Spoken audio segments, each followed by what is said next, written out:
All right, so let's start off with a check-in. Who want to start the check-in off? All right, I'll go. So my English grade was an F. I managed to get that to a C now. What'd you do? I did all the assignments most of them, I still got 3. I got to do the essay and the short story. I want to honor you for following through on a commitment. Becoming a Man, or BAM, is a dropout and violence prevention program that works with at-risk youth to help guide them on how to think slower and make wiser choices. You know, these kids are living in neighborhoods where the homicide rate is 4 to 8 times the national average. The young men in the program are missing on average about 6 to 8 weeks of school. In that context, it seems a little bit naive to think that you can change their lives simply by getting them to pause and reflect.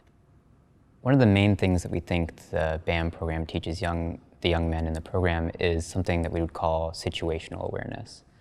And situational awareness is essentially pausing in any given moment to ask yourself, what are the motives of the people involved here, and what is actually going on in this given moment, as opposed to what I might be thinking is going on. To make that transition from boyhood to manhood, you need to have a firm grasp on, taking responsibility for your own actions. When they come into the program, anytime we point out an incident that they had, or issue, or going to, suspension, whatever the case, they're always pointing the finger. They're blaming everybody else. They're saying the teacher did this, the student did this, such and such, the security guard did this. When they come to BAM and they actually start to embrace it, then all of a sudden it's like, this happened. Okay, well, it was my fault because I did this. We'll do some meditation, we'll do some breathing so they can kind of slow that thought process down, bring everything back to the center. And then once that happens, they are able to better articulate what's going on with them. When someone's bothering me, or any altercation that involves me, I use these techniques that Mr. Howard gave me. So I count back from 100. As you count back, you thinking about what you did. So now you counting back. Now you get to 50. Now you really realizing like what you did and what you should have done. Now when you get back to 1, now you think about, oh, I should have did this. Dang, I could have did that. It actually does work. Like, it really does work. So what's funny is that we actually all behave fairly automatically from time to time. Many of us who grow up in safe neighborhoods, though, don't really face a penalty for treating many situations the same way, because the truth is that many situations are structured the same way.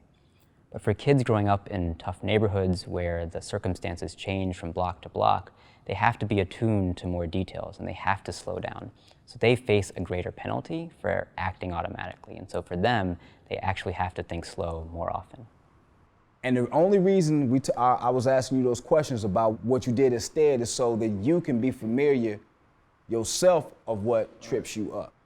Emotional awareness is something that is not normally taught. For those who aren't taught it, they tend to talk about their emotions like their thoughts. So when I ask a person how they feel, they say, I feel like, this isn't fair. Well, that's a judgment. And I hear that, that's a thought, but how do you feel? So this is a chance for them to actually get in tune, especially when they're experiencing things like anger, sadness, numbness, things that lead to behavior issues later on. If you know what your emotions are, then that means you know what it feels like, and that gives you a chance to do something about it. But if you're not in touch with your emotions, then you just go straight from thought to behavior. Emotionally, I'm so-so. I'm good, but then again, I ain't. You like to express why you ain't feeling?